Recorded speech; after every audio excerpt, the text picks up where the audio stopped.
Selamat datang di channel Cerita Cinta. Channelnya cerita cinta romantis. Apa kabar sahabat cerita cinta? Semoga senantiasa diberikan kesehatan. Disclaimer. Cerita ini hanya fiktif. Jika ada kesamaan tokoh, tempat dan cerita, itu hanya kebetulan semata, tidak ada unsur kesengajaan. Sebelum lanjut mohon dukungannya dengan like dan subscribe dulu.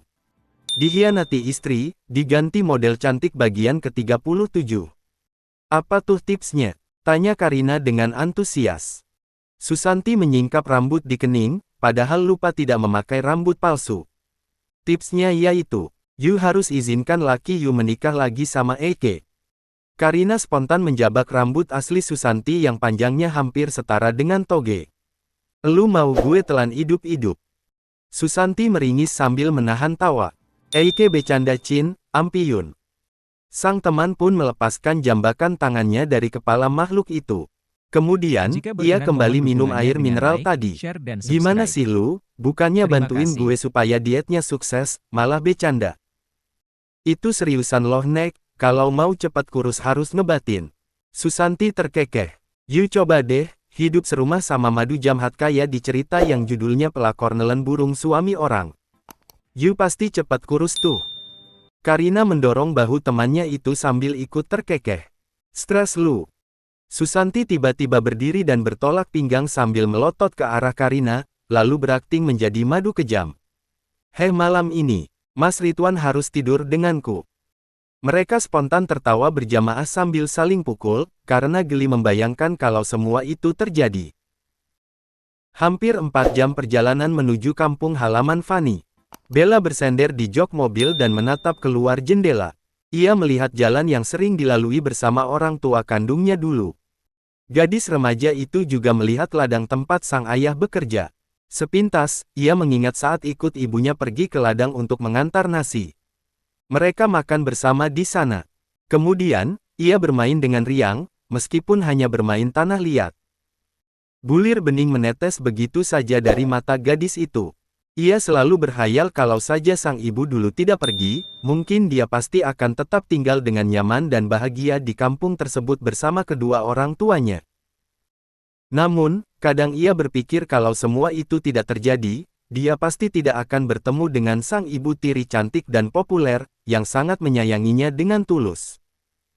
Sekarang, Bella sudah mulai bisa menerima kalau semua yang terjadi dalam hidupnya adalah takdir dari Sang Pencipta. Allah SWT tahu yang terbaik untuk umatnya, karena ia adalah sebaik-baiknya sutradara. Sudah sampai Neng, ini kan rumahnya. Ucapan si sopir langsung membuat lamunan gadis itu membuyar. Iya Kang, terima kasih ya. Bella membuka pintu mobil, lalu kakinya yang memakai sepatu berwarna merah muda menapak di tanah kelahirannya. Setelah mobil itu pergi, Bella mendekat ke arah rumah sang ibu sambil membawa tas ransel yang berisi beberapa helai pakaian. Dengan ragu, gadis berpipi tirus tersebut mengetuk pintu. Terdengar suara sang ibu sedang batuk-batuk di dalam rumah. Tidak lama kemudian, pintu pun dibuka oleh Fanny. Suci pulang bu. Lidah Bella terasa keluh saat berbicara seperti itu. Mata Fanny seketika berembun dan air mata pun menyerbu pipi wanita itu.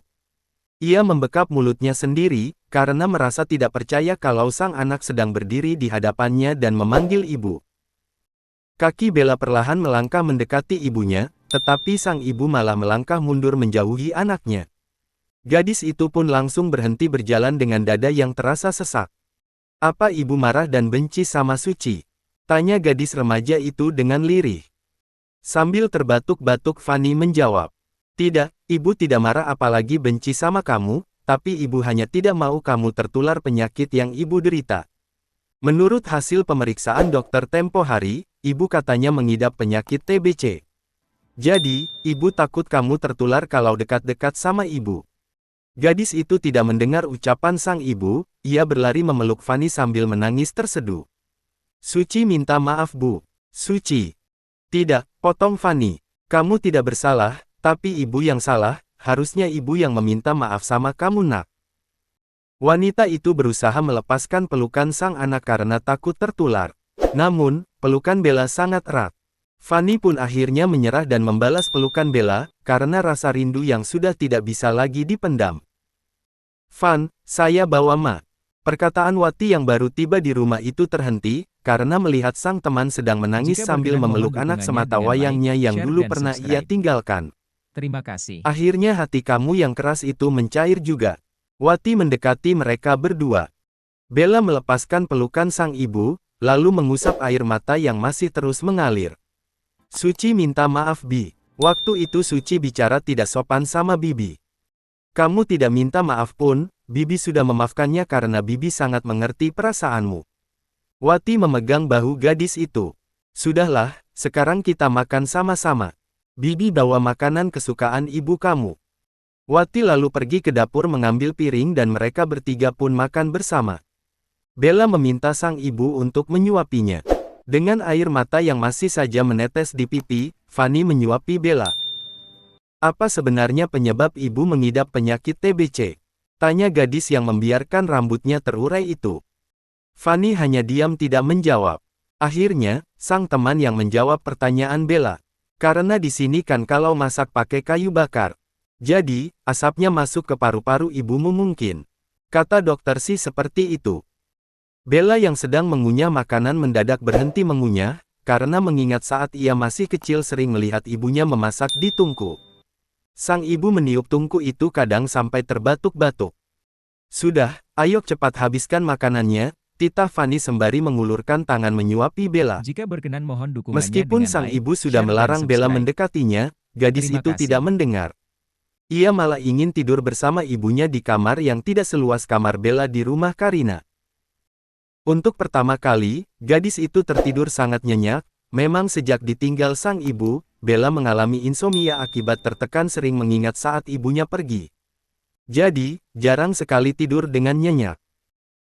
Pukul 7 malam setelah melaksanakan salat Isya, Karina duduk di depan teras rumah menunggu Ridwan pulang sambil mengajak anak laki-lakinya yang baru berusia 2 tahun berbicara. "Mama Kak. Cabe," jawab Malik dengan polos. "Cantik dong, masa cabe sih? Kue botak." Malik kembali menjawab salah dengan polos. "Kue bolu. Mana ada kue botak? Tapi semua kue emang enggak punya rambut ya? Berarti benar kue botak." Karina tertawa sendiri. Malik pun juga ikut tertawa menunjukkan giginya yang belum tumbuh semua. Wanita itu lalu berdiri dan menggendong sang anak sambil terus menciumi pipi Malik yang cubi. Tidak lama kemudian, mobil yang dikendarai suaminya pun tiba. Ridwan turun dari mobil dan menghampiri sang istri dengan tergesa-gesa. "Tadi, Bella menelepon. Katanya dia sedang ada di rumah Fanny." Karina tersenyum seraya memberikan Malik kepada sang suami, karena anak itu merengek ingin digendong oleh ayahnya. "Iya, tadi subuh Bella pulang dari rumah Susanti ke sini, lalu minta izin ingin ke rumah Mbak Fanny. Dia akan menginap beberapa hari di sana. Maaf belum sempat memberitahu. Soalnya, kamu sejak tadi pagi susah diajak bicara karena sibuk." Ridwan tersenyum lega, setelah mendengar ucapan sang istri. Ia benar-benar tidak menyangka, kalau akhirnya hati Bella luluh juga. Itu pun atas bantuan Karina Jika dan berkenan, mohon Susanti. dukungannya dengan like, Pria itu share, langsung dan mengusap subscribe. kepala Karina. Terima kasih. Kemudian, mencium kening sang istri. "Terima kasih ya." "Iya, ya udah yuk kita masuk. Kamu pasti capek banget," ajak Karina sambil menggandeng tangan suaminya.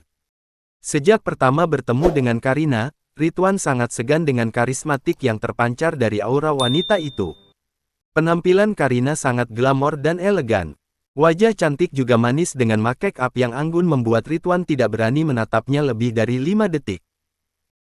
Siapa sangka, wanita yang menurutnya hampir sempurna tersebut adalah wanita berhati baik, yang mampu membuat Ridwan dan Bella sembuh dari lukanya dan berhasil menggantikan posisi Fanny di hati pria itu. Saat Karina berkata siap menikah dengan Ridwan, tidak ada rasa cinta terhadap pria itu. Ia menerimanya karena saking sakit hati kepada Haris. Wanita itu sudah tidak peduli dengan perasaan cinta. Di pikirannya hanya ingin membuat sang Jika ibu berkenan, mohon bahagia. dukungannya dengan Namun, like, share, seiring dan berjalannya subscribe. waktu, rasa Terima cinta pun kasih. tumbuh di hati mereka berdua. Bersambung.